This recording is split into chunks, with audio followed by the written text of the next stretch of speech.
Yo, yo, yo, yo, yo! What's going on, guys? It's your boy Brad here with a video today discussing whether I trust the process that is going on in Arsenal at the moment, because I have literally been all over social media in the last 48 hours after the game against Aston Villa, and everyone's saying, why are we trusting this process? It is just one game.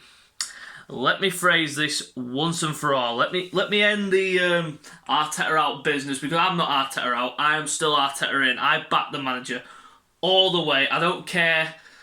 Everyone's entitled to their opinions. I get that, and everyone is entitled to their opinion.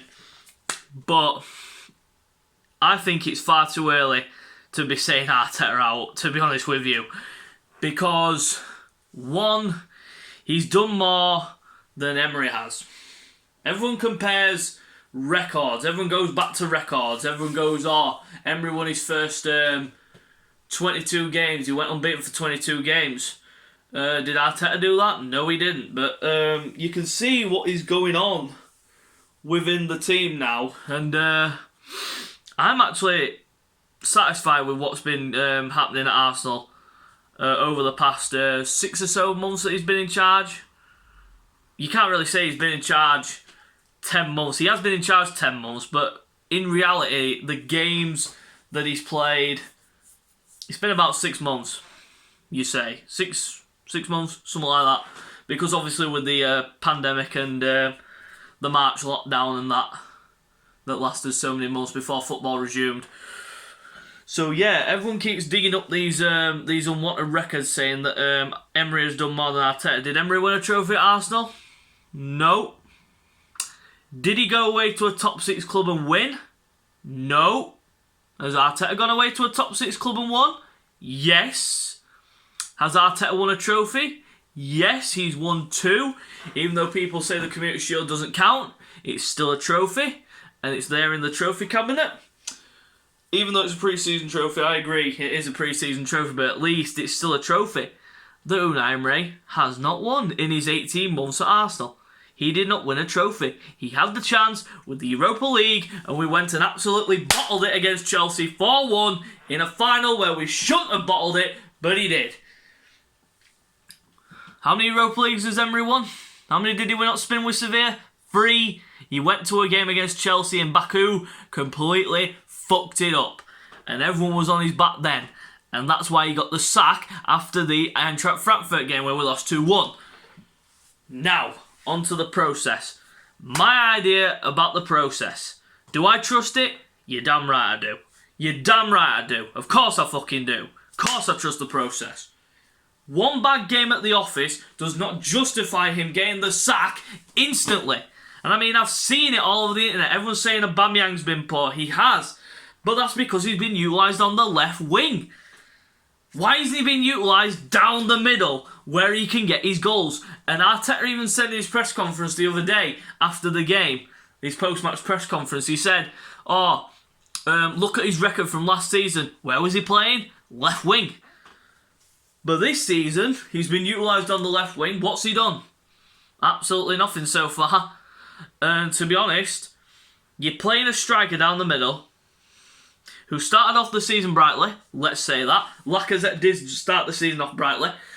But his form has gone in recent games, in recent weeks, because of a lack of confidence. And I mean, he needs to find that confidence, but for me, he needs to be dropped. My front three, this will be my team if I was to pick against Leeds in 2 weeks. Leno in goal. Right back Ainsley Maitland-Niles. Centre-back pairing of David Luiz and Gabriel. Tierney left-back. If Thomas Partey's fit, then he starts, which he should be, because I've heard that he could be out for a couple of weeks after picking up a thigh injury against Aston Villa. So if he's fit, he starts. If not, it's El Neni or Xhaka. Personally, I'd pick Xhaka. Ceballos alongside him. And then the front 4, I'd have Pepe on the right, Willian as the number 10, or Willock. Willock, I think, would be better, but Willian or Willock as the number 10. Saka on the left, and Aubameyang down the middle. That would be my team against Leeds. Go at them, because obviously we're going to see Leeds they have been impressive this season, but against Palace, I mean, Bamford's goal, my God. I want to touch on this because VAR is a joke. It is an utter joke. I mean, some of the decisions that VAR give in terms of offsides, handballs, etc., it's just mind-baffling. And I mean, it needs fixing. It needs fixing desperately because Bamford, all he did, he put his hand out like this to signal where he wanted the ball to be played. His partner, he was pointing like that to his partner who was over there, and the referee gave offside. You cannot score with your hand. I mean, that would have made the game 1-1, but they did get... What happened? They did end up scoring to make it 1-1. Bamford did end up scoring, but then obviously they fell apart and lost 4-1. But back to Arsenal. Sorry for going off on one there about Leeds and VAR, but it is a subject that needs to be talked about, VAR, desperately. I'm definitely not talking about the shit international break that's coming up, because my opinion on the international break is that Jack Grealish needs to fucking start for England. He definitely needs to start for England. 100 million % Grealish needs to start. That's my opinion on it, and that's all I'm going to say on the international break. Now, back to Arsenal. Now, where was I? Can't remember where I was. But, like I said, my lineup is what I gave earlier on. And everyone's still on about this Martinez and Leno comparison. Holy fucking crap. How many more fans are going to get sentimental about Martinez just because he came back to the Emirates, didn't even do anything. He didn't do anything. I mean, our attack was poor. We didn't test him enough. We did not test him enough. He was given a license to just sit there, chill out, read the paper, and we did fuck all about it. And we lost the game 3-0. Which is, it is a joke, and everyone's going to call Arteta out on the lineup, everyone's going to call him out on his decision making, and I mean, everyone bigs up the Man United game last week, but that, for me now, is meaningless after this game, but we still have to get behind the manager, and we have to trust the process, because there is a process, there is a vision to get Arsenal back up there, competing for the top four, because I'm not seeing us competing for trophies, the Premier League or the Champions League or the Europa League anytime soon. If we go far in the Europa League, I will be thrilled. I will be absolutely thrilled with that. But the bigger picture is, we need to trust the process. And I have seen fans already posting hashtag Arteta out. That, for me, is an utter joke. That's what I think. Utter joke. I mean, fucking hell, I don't even know what to say anymore. I just don't know what to say. Sorry about that. And again, right. So, to everyone that's saying Arteta out, look at yourselves in the fucking mirror. Look at yourself in the mirror. Look at the bigger picture. How long has Arteta had? 6 months? Well, it's technically 10, but in terms of games, in terms of how many games he's actually played, he's had at least 6 months. And you're already on the Arteta out train. What a fucking joke this fan base is. I mean, I've seen it all. I've seen everyone criticising Arteta for the omission of Ozil. The Ozil situation is key. It is big because we lack creativity. And I mean, Ozil would have done a good job for me. I thought Ozil would have been a good choice to have as a centre attacking midfielder. But for me, I think Willian needs to play there. You don't play him out wide because he hasn't got the pace anymore. And for me, he should be playing more in a creative number 10 type role now, because he's past his peak years. He's definitely past his peak years. He's nowhere near in his peak. And he's nowhere near in his prime. He's past his prime. So for me, I'd be playing him in a number 10 from now on. I won't play him out wide. No chance. No. For me, the formation should be 4-2-3-1. Go back to basics, Arteta. That's what I'd say.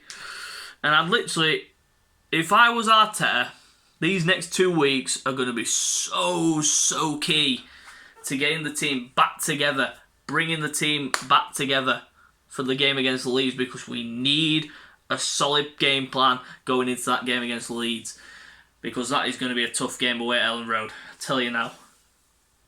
I mean,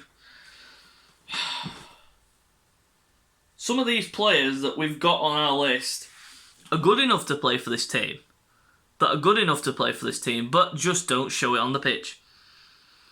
And I mean, there's another player I want to touch upon who everyone's been talking about. William Saliba. Where the bloody hell is he, may you ask?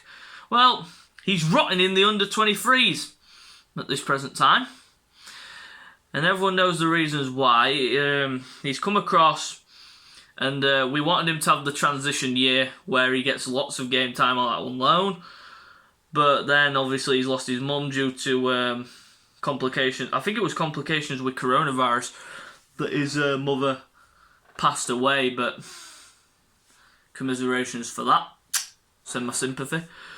And, yeah, it's a weird one because look at the way we're playing defensively. Look at the way we played against Aston Villa. Rob Holding, my God, he was literally on toast against Jack Grealish and Ross Barkley.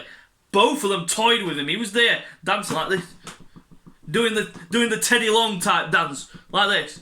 Absolutely ridiculous. William Saliba would have been in his face, probably putting a tackle in and probably playing the ball upfield. But Holding is there like this. What kind of defending is that? That is schoolboy defending. Absolutely schoolboy. I mean, there are fans out there saying that the process isn't real. Look at yourselves in the fucking mirror. Take a look at the bigger picture. We are building something here. Arteta is trying to get the best out of players that he probably doesn't want in his team. And I mean, everyone's saying that we should have gone out in the transfer window and blown a shed ton of cash on players. Look what we bought in the summer. We had a good window for me. I think we did. Personally, I think we had a good window. Gabriel, fucking steal at 27 million. Thomas Partey, I don't know why the fuck he's dropped Champions League football for this, but he's joined Arsenal and he wants to... Arteta told him the process and he was happy with it and he came. Willian, for me... Well, my opinion on Willian is he isn't a winger. He is not a winger. He needs to be played in the number 10, just behind the striker. That's where I'd play him. And for me, here's another person that I think should be given a chance. And I mean, Eddie Nketiah, he has been decent for the England under-20... He hasn't been just decent, he's been amazing. He's broke the under-21s, is it? Or is it under-23? Under-21s record. What Alan Shearer once held.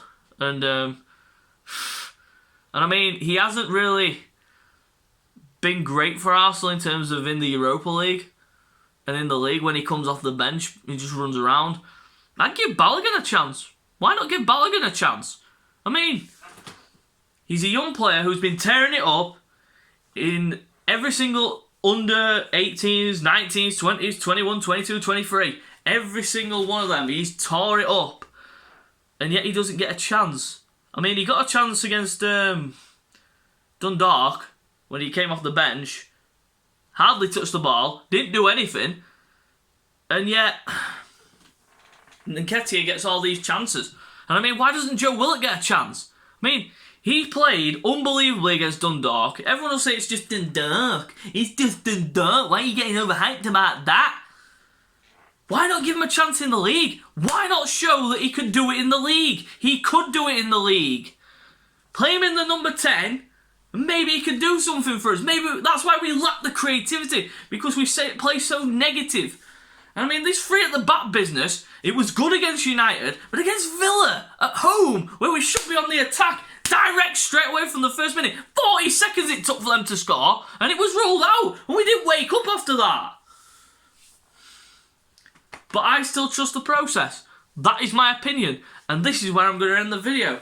So if you're new to the channel, subscribe, hit the thumbs up, give me some feedback, give me your opinions. So until next time, we'll see you next time. Chill out, guys.